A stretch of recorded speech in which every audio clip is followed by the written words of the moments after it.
All right, ladies and gentlemen, welcome to the Too Many Adults in the Room podcast with some amazing students that are going to tell you their perspective.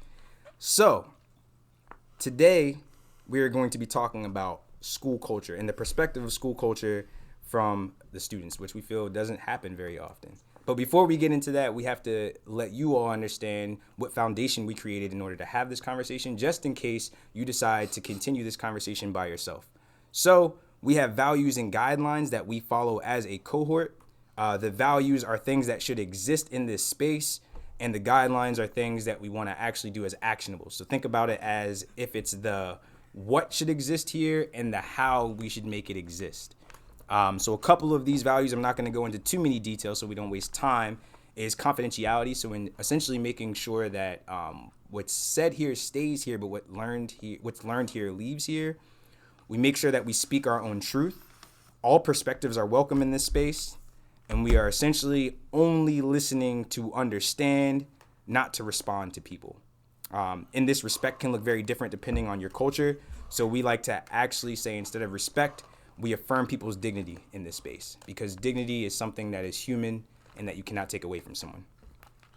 So with no further ado, I'm going to go around the room and allow the students to just introduce themselves to you all with whatever information they want to, let you know. So we always usually go to the left to follow the path of the sun and to also go over our heart with love. So to my left is the first amazing student. Would you please introduce yourself? Make sure you speak loud and clear for the mic. Okay, my name is Aaron. I'm a junior at Long Beach. I'm okay with you knowing that information. Beautiful. Thank you, Aaron. My name is Minna. I'm a sophomore at River Hill. I'm Riley. I'm a 10th grader at Reservoir. I'm Darlene, and I'm a junior at Long Beach. I'm Misha. I'm a junior at Long Beach. I'm Camille. I'm a sophomore at Long Beach. I'm Jordan. I'm a sophomore at Howard. Beautiful. And I will be the facilitator for today. My name is Trent Hall, and I am in no grade. So I am actually the only adult in the room right now. That's in the conversation. That's what to say. So, in the conversation, extra. So to start off with, as we said before, we're going to talk about school culture from you all's perspective. And the people are very interested in the student perspective on school culture because we feel like it's something that doesn't actually get talked about very often. What we're interested for this conversation is a broad approach. So you can approach this from how you experience school culture socially, or how you experience school culture from an institution or system standpoint. I'm not going to do a lot of talking in this because this conversation is about you all. You all know the drill. So there are going to be times where I might ask questions or I might do things to help you critically think about things you're already thinking about, but in no way, shape, or form is my opinion going to be in this space. It's all about you all's opinion and you all's experience. Good to go? Mm-hmm. Mm-hmm. All right. So take maybe 3 seconds to just process and think. But as I said before, what are some things that you would like to talk about or that you feel are important for other students to hear about when it comes to school culture, as it relates to your social life, your social understanding, as well as the system or institution, which is the overarching school community? So, I've always had a thing where,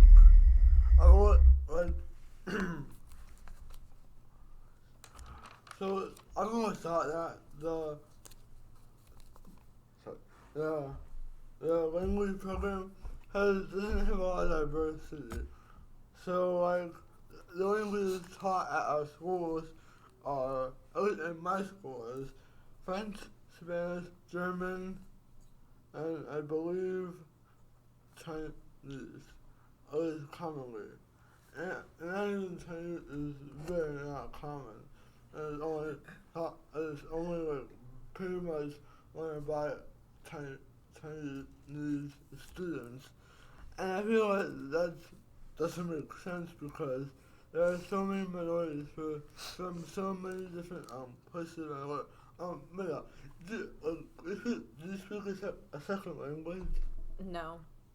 Okay. Does anyone here speak a second language at home? I do. What language is it? I mean, for me, my parents speak Shri, and they want me to, I speak it at home, but I don't speak it anywhere else. Yeah. I speak Arabic and Berber, but my parents also speak French on top of that. Now, I asked you, are Shri, Berber, and Arabic taught in schools? No. that you've heard right here, that people speak it at home. So, and there's also a very large Arabic diaspora in the United States. Therefore, wouldn't it make sense that schools choose a language was a high population majority speaks as a native language? So I'm gonna reflect back what I'm hearing you say to try to because I feel like you said a lot of really important things. So I'm hearing you say and recognize that within schools, maybe in your school specifically, there aren't a lot of foreign languages that are or languages that are given that you can learn. There are. It's just that the languages that are taught Spanish really don't represent the diaspora community, and almost all of them are European. Got you. So it's not necessarily that there aren't a lot, but more so it's not a clear representation of all of the wealth of different ethnicities and cultures and languages that are actually here in Howard County. Yes. So you wish that the school actually maybe did a little bit more homework or due diligence to have some of those languages that were offered in schools as opposed to ones that are maybe not as, don't show up as frequently. Yes. Got you. Nice. You want to know the drill? We can keep going down this path, or if you have something else you want to bring into this space, you can. I'm going to hold on to that so we can bring it back because I feel there's a way that's going to connect to something else someone says as well. Thanks for being first. I appreciate that. I think that what I've learned about school is that we're all different, and sometimes I think the institution itself is made in a way that kind of ignores that everyone has different values, different things they want, different ways they react to other people and interact with people. And just like, everyone knows school is always going to become a messy thing because, it's hard to acknowledge all those things, especially in, the most influential and developmental stages of, humans. And then you put them in a place and you try to teach them a set curriculum, even though everyone has different, interests and stuff. And I don't think anyone really doesn't want to learn, but it's people develop a distaste for learning because of how it's done. I think that should be addressed because I personally like to learn, but I can see the effect that school has had on my desire to learn, and I at least came out okay and still am ready to learn as a person, but a lot of my peers aren't, and that's kind of a sad or scary thing to me. I agree because I love to learn, but school isn't the ideal place to learn in a way that can foster creativity and imagination because the system is so cut and dry. Do this homework, sit at this seat, do what I tell you to do. It doesn't allow for individuality as much as it needs to, and as much innovation as it can bring to the next generation. So we're talking about the differences of whether teachers are able to teach the different learning styles, and how sometimes if you don't fall into the parameter of the normal curriculum of how things are taught, it might have an adverse effect on how you actually receive information and if you want to feel like learning things, period, within school. I've always felt a little left out by how I've been taught. I've been able to keep up, but just the way I learn is, I don't think, very normal, or it's not my preference to learn in a sitting down, being talked to environment. That's just not how I prefer to learn, but that's what's been given to me most of the time. And I don't complain like that about it, and I still I know I have to get it done, but that's not something that's ever addressed, it feels like. To go off what Aaron said, a lot of times when they're talking about different teaching styles, and when people don't like that certain style, they'll categorize you as if you may have a learning disability because you don't fit into how it is, and they'll probably separate you, even though that's not always the case. Sometimes people they think that they have a certain thing and they get put in a special ed class when they don't need to be in there, but because they didn't fit into how things are supposed to be taught and they didn't like the setting and they weren't performing as well, even though they probably could if it was taught in a different way, then that's how they're put, and you're categorized with that forever. Because a lot of times you can't really get out of that. Even if you do, people still remember you as being in that kind of class. Yeah, to kind of jump off of that, I feel like the environment's not actually conducive to learning, because for a lot of students, by being taught a certain way to learn and process information, you're essentially like turning us into robots about how we should take information and soak it in and really absorb it. And I feel like for some people that takes away their initiative to be creative and have their own ideas when you're teaching someone to kind of program themselves to understand something the one way and the only way, rather than having multiple routes to, you know, taking that information and using it and applying it to the real world. What I think is like kind of funny is that like my teachers, I remember I've taken like a test to figure out what kind of learner you are, and I've taken that, and he said, oh, you should like, maybe you should study this way, but at the same time you take that test, but he still teaches the same way. So I feel like that's pointless. Like he was like, it's fine to find what kind of learner you are, and it's important to know, but like once you know, they still don't change their ways, because teachers, I mean, it's like trying to change something. You already like doing it one way. Why do you want to change it? It's hard to change, but you want other people to understand that they're different, but you won't change, so it's really no effect. So I'm hearing you specifically right now, you're talking about a willingness or a lack thereof for teachers to also do something with that information. So they're asking students to have an understanding of how you learn, how you process information, but when they're getting that information, they aren't doing their due diligence on their side to make sure that they're giving students what they need within that understanding. Yeah.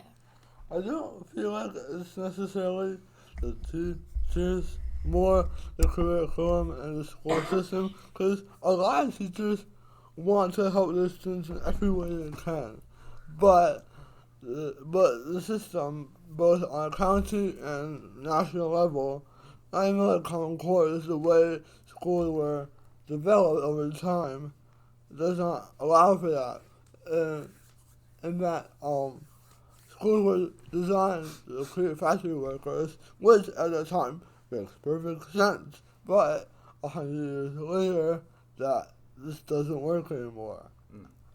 Essentially operating with an old system that needs to be revamped and switched. And we can see that, but it isn't happening. Yeah, exactly. I feel like. Oh, sorry. Okay, so I feel like teachers could definitely like change the way they're teaching if they really wanted to, because in my computer science class a couple days ago, this one IT guy came in and he was showing us like coding and stuff and how hackers like do stuff and how like that like organization works. He was part of the NSA, I think, and like he made it was interactive, and like he made it fun. He made hacking and coding into something that you would probably be interested in doing. So I feel like if some IT guy can come in and make something boring seem like interesting to learn about, like I wanted to go home and do research on it and like do it.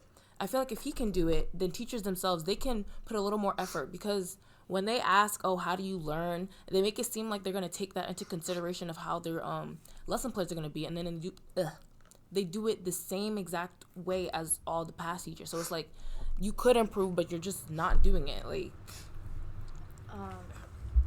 I agree, but it's also very difficult for them to customize their curriculum based on the needs of everybody. Because if you and 2 other students learn one way and 2 other students learn another way, and the rest of the class is learning the way that they're teaching, they're going to keep teaching it the way they're teaching because they have the best results doing it that way. Not that I don't understand what you're saying, but that's also part of the responsibility of being in high school, is like that's the part of growing up, when you know that if you're not learning something, it's your responsibility to make sure you are. And most teachers will help you if they know that you're, like, if you come up to them, they would probably be happy to help you. But like, yeah, I do agree that school kind of kills a desire to learn a lot of the time. I feel like this is a perfect example. I'm really glad you just brought that kind of like counterpoint in, because I think the middle ground of what we're talking about would be for us to share our personal experiences with what we're talking about. Yeah. So whether it's a good positive or a good personal experience or one that you feel a little weird about, but I'm wondering if we can actually dive into when are times that you felt this? We're talking about the difference in how teachers. Oh yeah, go ahead. Oh, well, I was just gonna wait till you're done. No, go ahead. You got it. Well, I think it also depends on how high of a level your classes are, because when you get to college, they're not gonna they're not gonna like give you makeup work, and they're not gonna teach it how you ask them to teach it just because you learn a certain way. They're gonna sit there and they're gonna lecture you, and like high school teachers are good because they'll still help you through, but that's like the other thing. When you grow up, you're supposed to make up for yourself and like know what's going on. But like you see it more in higher classes, because I took like a higher math class last year, and my teacher just went fast through everything, and she like didn't really stop to make sure you actually learned it. It was more on you to make sure you knew it before the test. But now my math is slower and the teacher goes slower, and he definitely teaches differently than my teacher from last year. So I think it depends on like the level your class you're taking and who's in your class. Thank you for that. You want to go first? I was gonna say I agree with what Minna's saying, because this year I'm taking my first AP class. In that class, I can definitely see how that's going to be how college is, because we have discussions. We don't really learn that much. We might take notes all of a sudden, then we'll have discussions, and then that's the class. And then like stuff on the test, you got to like teach yourself the material. But like I always complain about it, but in a way it's kind of preparing me for college, because some professors are like, okay, here's what we're doing, but like half the stuff he posts online. So if you come into class, you have to know what he posted online, because if you didn't, you're already behind. So I think that kind of prepares you to always like check stuff online. But at the same time, like I take other classes that are lower, and you go like much slower. So I don't know if it's that, not like the higher teachers like don't care, it's just like different level of preparedness, because maybe if I was in the lower classes, I don't know if I would be as prepared for college, which is like bad, but at the same time you learn better. So it's, I don't know. Well, to counter that, why can't we change college as well? Why college has You're to be... You're right. Why college has to be like a lecture, and we're like a lecture, and we hit notes, and we like go online, read watch videos, and take a test. I mean, yeah, you're like learning, and I say it in quotation marks, but like, if you really want to learn a subject, it'd be like engaged. You have to like be interactive with it, and lecture and discussion. Well, personally, I like them because because it's kind of easy and there's a lot of work involved. It's not really like learning. You're just hearing information, and most of the time, once you take the test, you're finding out about the information, and that's it. You just forget it. I wanted to add on, because I kind of agree with Jordan, but I was talking more about like, I was thinking changing high school. I feel like for what we were talking about, this whole conversation was a kind of like complain/apologeticness for high school and the way it is, where that's like in no way how our mindset should be. We should have a mindset, I think, of like, where's a prom? Why is that a problem? Like, can we change that problem? And like, should we change that problem? Because we always can. Like, and I agree. I like from the beginning of this conversation, I'm not too critical of teachers, because I feel like teachers are like the best part and they're like the smallest part. I feel like they care the most. They're also given the least amount of power. That's like, if you want to say that's its own problem, I'd agree. But I think what I've been hearing and what I thought about was that we should just change high school, because it's like messy, and when you think about how long public school has been around, it's not been around that long. So a lot of the things we have right now are outdated, but they're also really like new, and like they're things you can change, and people just don't change because they think it's the way it's supposed to be, but that's not true. Like we all have learning styles that are different, and I agree that we shouldn't change, because like I definitely learn differently and I behave differently in a classroom setting than most of my peers, and I'm apologetic more about it for myself, because I know it's like a difficulty that not everyone has, and I just don't know how other people are like so quiet and like calm and like relaxed all the time. But I'm a little hyper, and I like to talk, I like to learn, but like I'm still like hyper, and sometimes my teachers have like problems with that, and I can get in like behavioral issues, but I'm not like a bad kid, but I get in behavioral issues because I'm a little jumpy and excitable sometimes. So like, but like, why can't we, we make a switch towards that? And I don't have a problem with like the lecturing and like teaching yourself, but like that offer you were getting for that internship, like that sounds really good to me, because wouldn't that kind of be what's it called? How ideally someone like works or like grows as a person is like self-growth, because you're trying to make change in something. That's how I feel everyone learns the best, when they're like working towards something. That's just not like what we have right now. We have and I'm just gonna put this real quick but not talk about it that much, but I think like probably the worst part about school culture is like how we've become like complicit, because we know that grades are so important to us, and I'm like guilty of it too, but and I've told it to like counselors before and teachers, but like we have to balance what's our objective on paper grade and what we look like on paper with like how much we're ready to learn. And I like to learn, but I will so easily stop learning or stop caring about learning in school if it's just easier for me to get that on paper grade.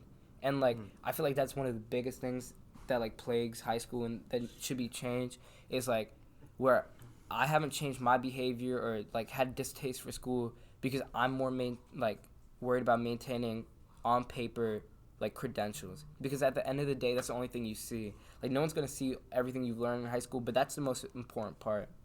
But like finding like that dichotomy and stuff. Yeah, like I completely agree with you. Like I feel like that like desire to not change the way things have been and how you were saying they were outdated is like a complete value of what this curriculum is. Like it's a desire to not change the way people learn and have one set thing that we're not going to alter.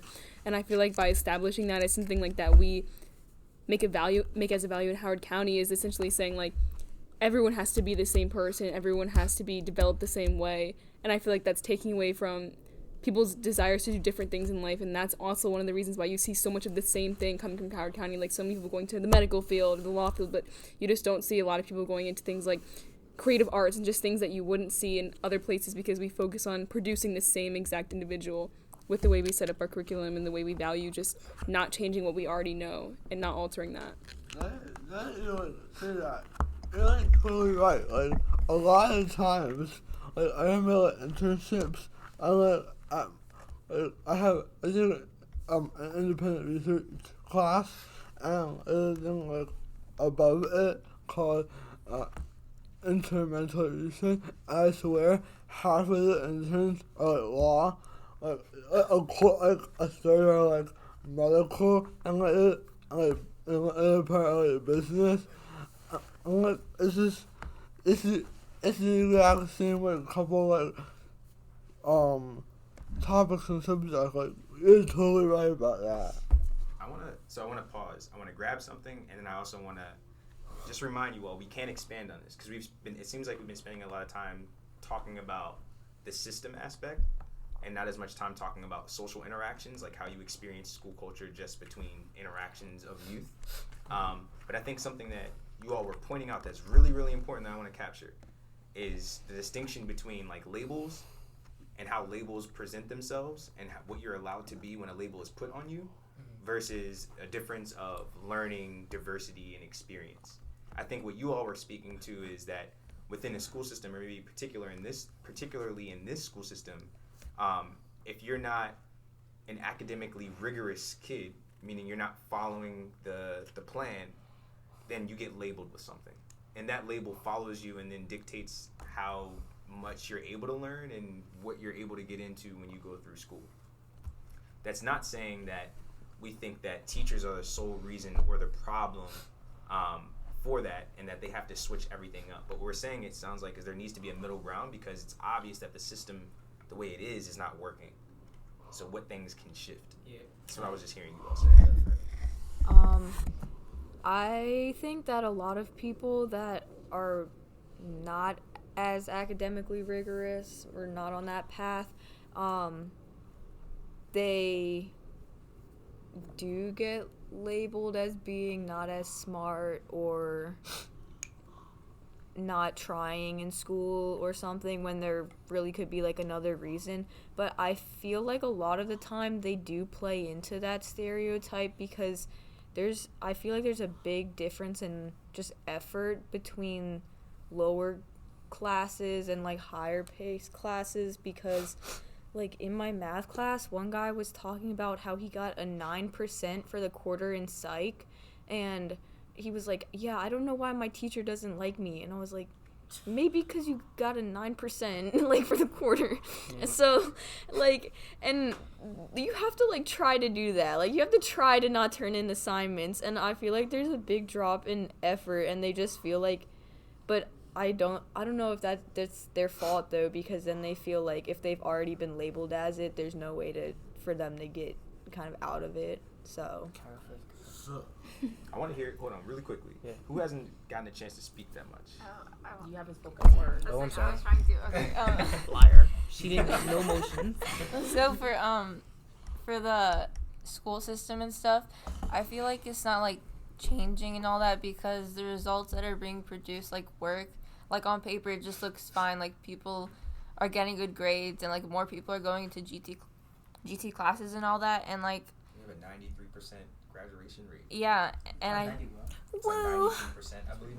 Yeah. That's good though. It is good. An example that I have with that is in one of my math classes, it's like the teacher makes like the same test for like all the years, and like it's like he does the same thing, he teaches the same way because it worked in his years before. Even when we asked him, he's like, oh, it's because my kids got good grades in these years, so it's gonna work this year too.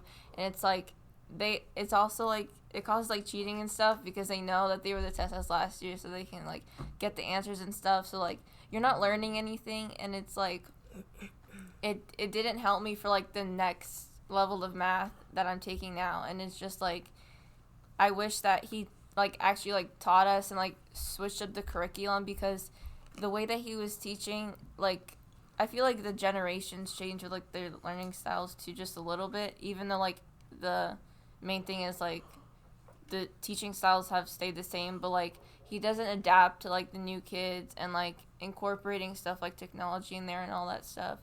And I feel like the surveys that Camille was talking about, like I get those like every class every year, and they're like, oh, this is what we can do to like help you and stuff. It's like a phase in the beginning of the year where like you feel like, oh, this is a good class, they're gonna care for me and all that, like, oh yeah, like I'm pumped for this. And it's just like it slowly falls down. Like all of a sudden you're taking midterms and you're like, wait, I don't even like understand any of this, because the whole year like you've just been like getting answers from like websites or whatever, and like the same papers, and it's just like, I don't know, it's kind of like a cycle, if that makes sense. It's interesting that you say that.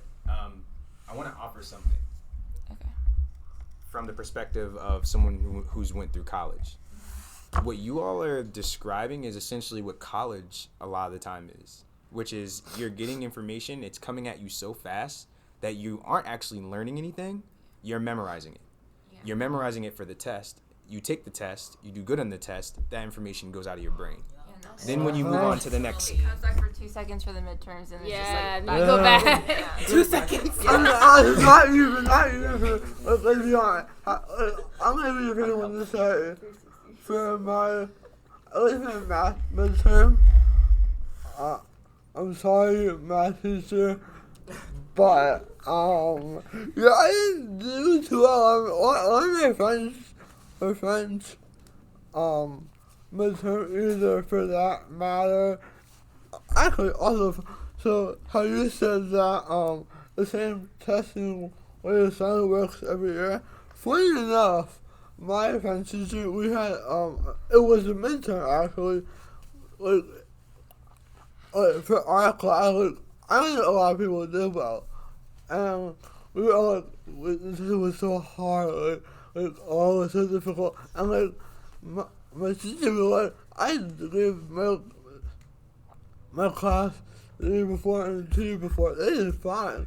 So yeah, the test doesn't work every time because it's different people who are going to perceive the test differently. That's also what I'm hearing. That's just like interesting point. Like I think of perception wise. So like teacher gives tests.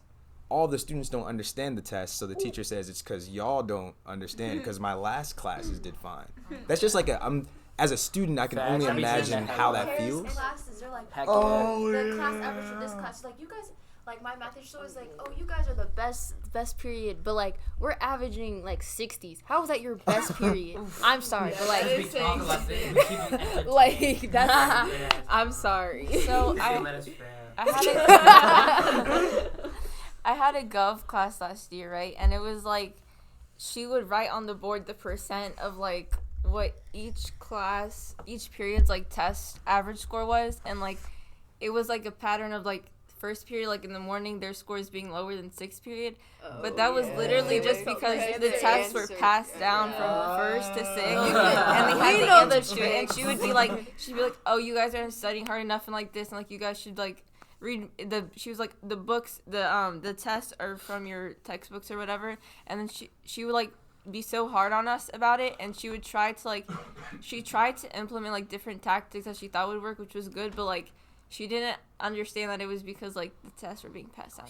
Okay, so going back to what Minna said, so I feel like effort in like your classes, like trying to get good grades, I feel like effort isn't really the only thing, because like I have a friend who she does her work constantly, and like she would always complain to me like, oh, my teacher, I did this work and she's not grading it, or like I did this work and I still did bad. So I feel like even effort, you could put in so much effort, and so the way things are graded, it makes it, if you're like not a good test taker and you do bad on one test, and then you do like all your classwork and you're like getting your work done and like it's good scores, it's like that one test score is bringing you down, and no matter what you do, it's not working. So then you end up just like being like, whatever, I don't care about this anymore. Like for me, myself, like in math right now, I'm failing, but it's but it's like I feel like I try so hard. Like I get outside help. I go to people, I ask them for help. I ask the teacher for help. I stay after for school. But it's like even on tests and stuff, I'm not a great test taker. And it's like, it makes me feel like what I'm doing is pointless. So then it makes me just like not care about that grade anymore. So it's not really, I feel like effort, there's only so much you can do. Yeah, I think what I'm hearing you also allude to is that it feels kind of defeating.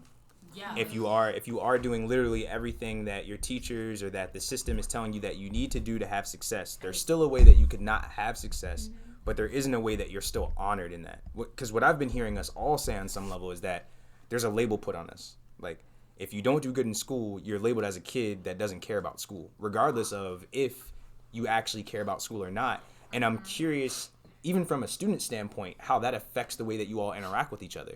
If those labels, AP, GT, regular class, normal class student, if that label has a way of permeating or affecting the way that students interact with each other, even removed from this like level of teachers and what you believe your outcome for future might be.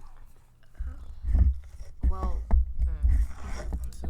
you all know you don't have to answer that. It's just like no, because I can actually like speak on this. I mean, I feel like taking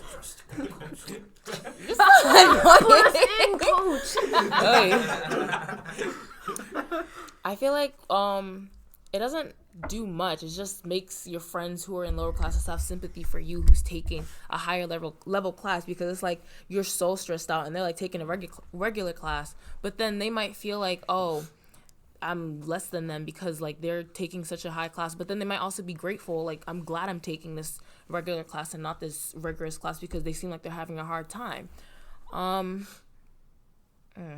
you feel that you all's value is like intrinsically connected to the grades? To your grades? Yes. Like my grades, they're literally. It's only grades. Some people say your grades don't define you. All those posts, my grades define me. Like yeah, I don't know how. You gotta look good. Yeah, can I say something? Like we're only part of one actual institution at this age, and that is school. So yeah, our grades don't define us, but what are we actually doing? Like we don't have a job. We're not providing for anyone. We have no goal, or not goal. Okay, we have no real Responsibility. Responsibilities right. Yeah. We have purposes and goals. I'm sorry.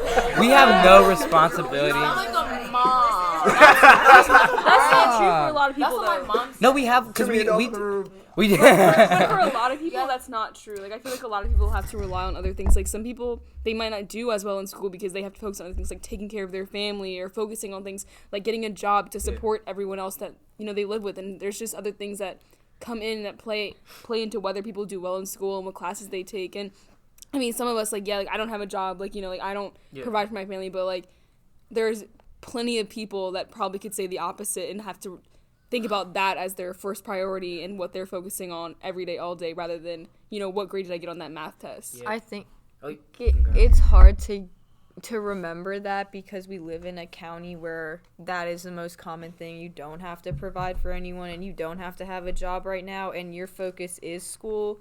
So that makes it, like, easier for you to kind of Put grades first. Yeah. So, and, like, that's why it is the way it is here, I guess. Yeah. But, yeah, it's not, I mean, I wouldn't know about other places, but. So I'm personal, opinion one. Definitely was talking about how, I forget it was subject teacher, was talking about how, since we were in period 1 or higher level class, the issue was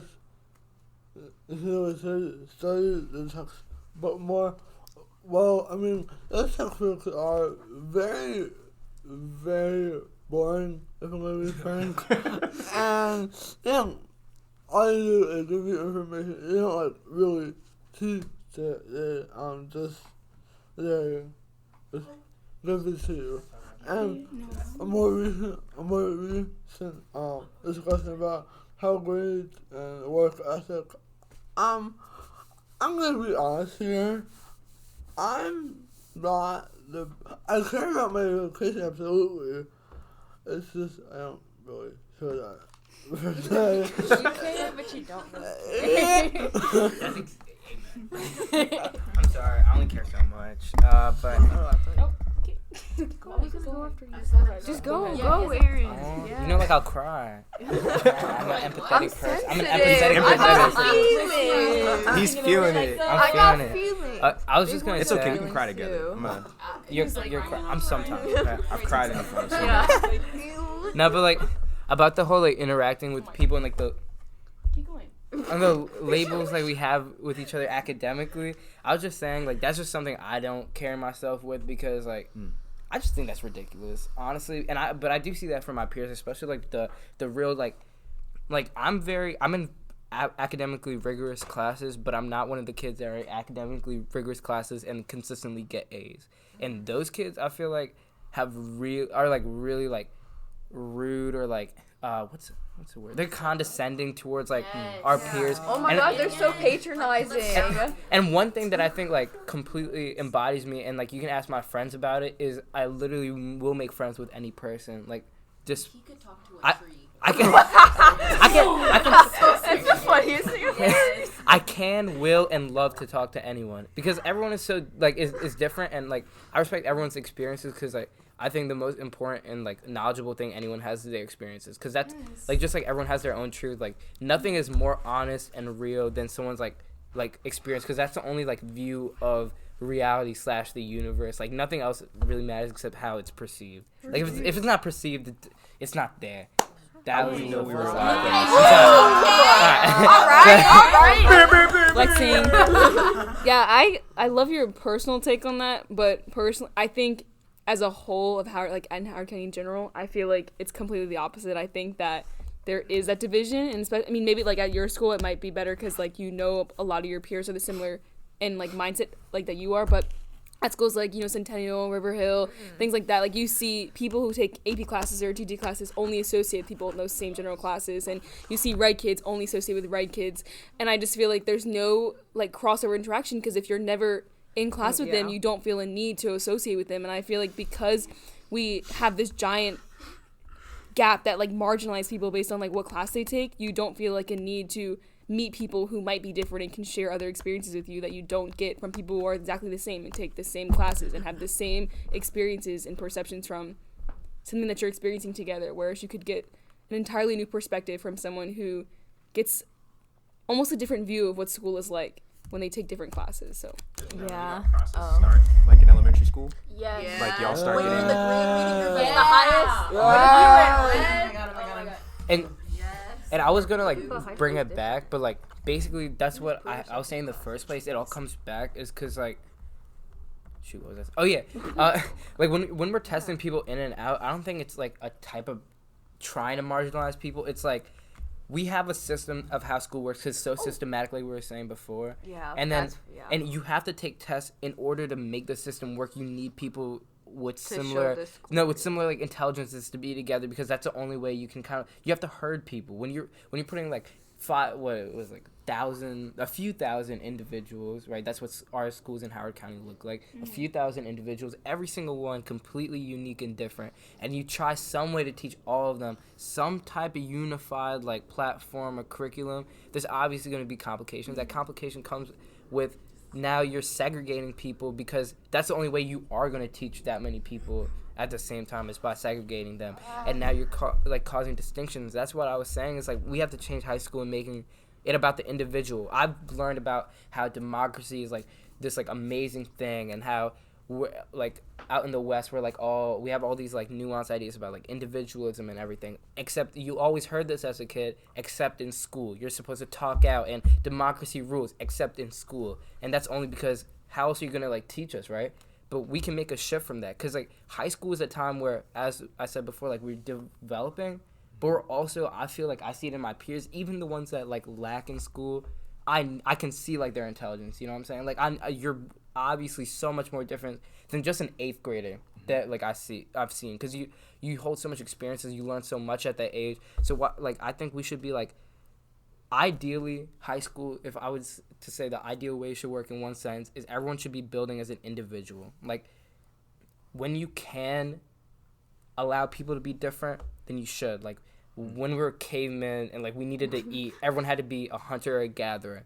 Then we got agriculture, and then we like learned about agriculture, and now not everyone has to like make food. Now you can become like an artist or a dancer. So now why can't we do that with school? Because like we have a 93% graduation rate. We're in Howard County where not everyone is struggling to provide for their family. Why can't we make everyone the best individual that they can be and actually like show them how to do that? That was That is perfect. such a- So actually, That no, was seriously, drop mic. And Amazing. unfortunately, and fortunately, we're almost out of time. And you all know how we like to do things. We always provide like a soapbox moment, check out, for you to say whatever it is that you need to say that you didn't get a chance to say in the conversation. Point being is it's your clean cut moment to literally say whatever you need to say to leave the space. So we want to do that first. And then we also have our adults that would like to reflect on the things that they heard us say at the end. So I just want to make sure we have enough time. So we're going to treat that as your checkout. You cool with that? I'm cool with that. Because you killed it. You killed it. Thank you. That was my checkout. That was my So checkout. we're just gonna go around the room and literally take as much space as you need and just literally say whatever it is that you need to say. The only thing that I'm gonna ask from all of you is that we're not going to like respond directly to anybody unless you want to take your checkout time to respond to something someone said. All right? Come and go the other way. Oh, You can pass it and we can come back to you. Yeah. Well, I had All right. I lost it. It's all good. I think the general vibe I'm getting from the conversation is that change needs to come to the school system and to high school specifically, but I feel like when we talk about all this change, the one thing we have to focus on is how are we going to actually inspire it, and I feel like it's really crucial that as people who actually come and have these dialogues and feel comfortable talking about things that you won't naturally talk about in the school environment, it's important for us to really find ways to, like spread this into our own schools and even just advocate for it among adults who can actually create the policies that make this change. But I think it should become more than an idea to, not put learning in a generalized category and how associate people with one type of learning and not allow them to branch off to different ways to learn. And I feel like we can really achieve that by sort of being the voice behind the change that we want to come to our own schools and to the county as a whole. Can I go back to my Yeah. Okay. So what I was getting from this conversation was more of the fact that it's a problem of like the culture of the entire county, but you know, you feel it more at certain schools. Like my school, I really feel the push for education and like how strenuous it is taking the classes that you're supposed to take, even though like there's nothing really making you take them. But it's kind of hard to change the culture when the county is built on the culture. Like Howard County is known for being one of the wealthiest schools or counties. It's known for being one of the best school districts. That's why people move here. So it's kind of hard to unravel all of that when everything is built on top of that. So, yeah. Next. I mean, definitely, we do. Oh, I don't know. Okay. I do feel like. So yeah, what I'm taking from this is the fact that the school system has been like this for a long time, and like how Aaron brought up earlier on how it's old, but it's still like relatively new. But if it's still like new, that means that there's still room for us to make change. So, you know, we could definitely work on fixing it so that everyone can be like the best person they could possibly be. I wanted to say before, like, I feel like, so like the school culture, like different schools and stuff, I feel like Long Reach is kind of like, because of what you were saying, how there's like no, like there's so much separation between like GT and like regular kids. For us, there's still like that top layer of kids who like don't interact with anyone below them, but like there's still like me and Darlene and like Aaron and stuff, like we talk to other people like in like lower like classes or like in our class that are still like it's like just like more variety and like more diverse. And like I feel like it's kind of a slow change that you're seeing like other schools and stuff. So like I don't know, I feel like we need to find solutions to get like those schools more like advanced in a way, and like us too, we could still use some more work. And I feel like overall the message for this conversation that I took away was that the school system needs to change, but it's going to be like kind of hard to do that since it's kind of been around for like quite some time, and like teachers are seeing results and like they're using methods that they like and that they're seeing results by them, so they want to stick to that, but they shouldn't. What I got out of this was how we need more interaction with people, because like Darlene and Aisha, oh my god, I'm so sorry. And then Aaron. I got it right on the first time. Dang. Okay. But like I also interact with people in different classes, and I think it's more fun when you interact with different people, because if you're sitting with the same type of people, it gets boring. And when you get different perspectives, like how like what they stress about, what you stress about, you can like talk about that. But I feel like the fact that we're not having conversations because we are kind of separated, and at Long Reach, there's ways where you can, like, talk to other people. There's ways at other schools you can talk to people, but it's, like, more people do it at our school, but at the same time, it's not enough. Like, there's still that separation that people have, and with that separation becomes a label, and they feel like they can't get out of that, and this, that. But, yeah, that's what I got out of it. So I have no idea how it will work, and because there are some problems with it. But what if you so you make the tests to see who's in GT, and you went honors, you purposely mix regs, honors, GT, AP together, so you can have that diversity and those different experiences. Now I know the learning pace is going to be hard to find a language that can fit everybody, but it was an idea I had to mix everyone together. Beautiful. So thank you all for actually being present, being vulnerable in the conversation. For me as a facilitator, my checkout, it was very interesting, like hearing all of you talk about things both from like personal, like an I space, as well as this is an observation that I have of my school or other schools or the overarching system.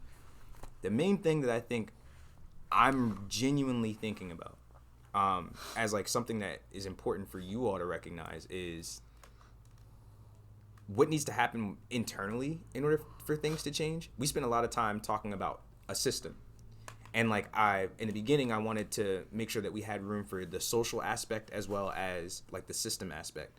I think that you all hit the nail on the head in terms of the system aspect. There are things that are essentially created in the system that are meant to undermine certain people. If you don't have a certain type of thought process, if you don't access information a certain way, then like, unfortunately, it's kind of like weeding you out. And that's not okay. And what I'm hearing us say is that's not okay, and we're feeling kind of the stressors of that. What I want, or what I'm hoping that you all can give a little bit more thought to that I don't know if we got a chance to really dive into, is what are the social implications of when you're interacting with your peers, when you're leading with this type of ideology? Because I think that it sticks with you. I don't think that when you're in your everyday school like life that you're thinking the ways that you are thinking right now. I think it's really easy to kind of fall into certain patterns, treating people certain ways based on how this school system is set up. And what I'm really hoping that you all can do is, because you're so aware, go back and look at yourself within your school culture and see how you might be contributing to those systems. Not necessarily that you're the fault or the blame, but there are ways that we all feed into systems because we're all a part of them. Other than that, you all did phenomenal. Now, as the first old head to speak, I'm going to bring in the old head panel. I think that's what we should call it for this. The old head panel. Yeah, for too many adults in the room, like the old heads. So like, essentially this is the part where we're going to ask some of the adults that were listening to the conversation for their input, either question, comment, something that stood out to you. Sound good? That sounds good. I have something. I think the main thing that jumped out at me, I remember an aunt of mine who passed in the past couple of years, but she lived into her 90s, who told me about one of her high school teachers who taught the same class year after year. And my aunt asked her, don't you get tired teaching the same class? And her response was, I do not teach the class, I teach the children. And that's something that resonated with me. And the other thing that, and I think, you know, educators have to think in that way and make appropriate changes depending on who their clients are. And the other thing that stood out, is it'd be great if we could somehow capture the extra weights that some of our students have, and that's in the form of responsibilities. If it's necessary for them to take care of their siblings or help the household out, and that's, how can that be captured and in a way that would help them move along after high school? How can that they be rewarded for that? Because certainly that is important. So those are the two things that just jumped out at me. So thank you. I love that thought about teaching kids, not the class. And as you started talking, it occurred to me that you've titled this Too Many Adults in the Room. And the adults have never, ever once asked you how you feel about your school experience. And what you all said was just amazing to me. And it's amazing to me for two reasons. One, because I think the main reason is you really have given some thought to this. And so this class I teach on original hypnosis, and I mentioned this before, a definition that I use is the situation into which we are born hypnotizes us into being. And so part of having choice in your life and having freedom in your life is to be aware of what you're hypnotized into. And what I heard tonight was 1, 2, 3, 4, 5, 6, 7 people talking about, I'm no longer hypnotized into what you're trying to tell me. I'm going to have my own thoughts about it. Keep going. I just want to echo that. It's kind of, you're taking the wrap off what's really happening in the school. We have earlier we talked about the numbers, we look good on paper, but what's really underneath the paper? And you're bringing what the real school experience is to life. And I was so impressed, too, of your awareness of trying to build community. Even though that there's some pressures to sort of divide you, you're aware of that and you're taking steps to be sensitive to how do we build community here. So I'm so proud.